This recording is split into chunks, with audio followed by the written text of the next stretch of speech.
Hello friends, ఈరోజు చింతపండు చిత్రాన్నం ఎలా చేయాలో చూపిస్తాను. చాలా టేస్టీగా ఉంటుంది, ఈజీగా అయిపోతుంది. లెమన్ లేకపోయినప్పుడు ఇలా ట్రై చేయండి.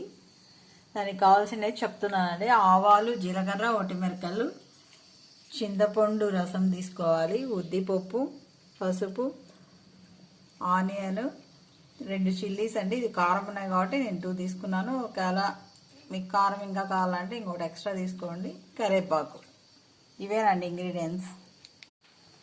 ఇప్పుడు బౌల్ పెట్టేసుకొని స్టవ్ ఆన్ చేసుకున్నానండి. ఇప్పుడు ఆయిల్ వేసేసుకున్నాము.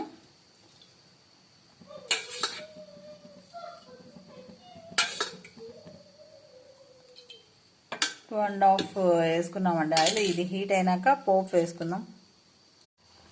ఇప్పుడు ఆయిల్ హీట్ అయిందండి. ఇప్పుడు అన్నీ చూపించాను కదా, ఆవాలు, జీలకర్ర, ఒటిమిరపకాయలు అన్నీ వేసుకున్నాము.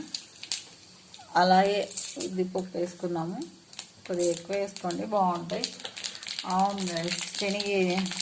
శనగకాయలు ఒక్కటి చూపించేది మర్చిపోయినా, ఇప్పుడు వేసుకున్నాను, ఏమనుకోద్దండి. శనగకాయలు ఒక్కటి చూపించలేదండి, శనగిత్తనాలు వేసాను. ఇప్పుడు ఇవి హీట్ అవుతున్నాయి. కొద్దిగా కలర్ వచ్చే వరకు కొద్దిగా వేయించుకోవాలా.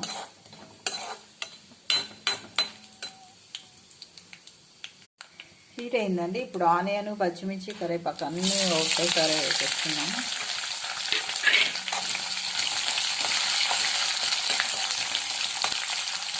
దీంట్లో కొద్దిగా పసుపు కూడా యాడ్ చేస్తున్నాం.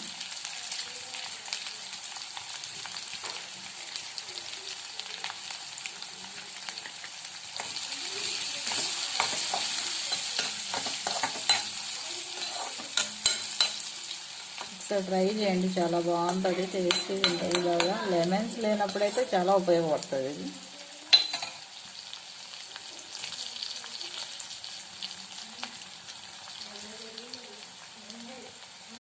ఆనియన్ అంతా వేగాయండి. ఇప్పుడు చింతపండుది రసం వేసుకున్నాము. అలాగే కొద్దిగా సాల్ట్ యాడ్ చేసుకున్నాము.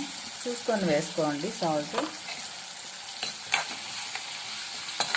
జస్ట్ ఒక 5 మినిట్స్ వేగాలండి చింతపండు గుజ్జు అంతా, అప్పుడే టేస్ట్ వస్తుంది బాగా. ఒకసారి ట్రై చేయండి.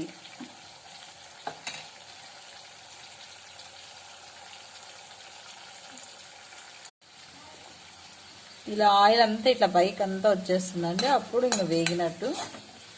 దీన్ని ఇప్పుడు అన్నంలోకి కలుపుకున్నాము. ఇప్పుడు చిత్రాన్నం అంతా ఇట్లా అన్నంలోకి కలుపుకోవాలండి, చాలా బాగుంటుంది. అందరు ట్రై చేయండి. Okay, bye.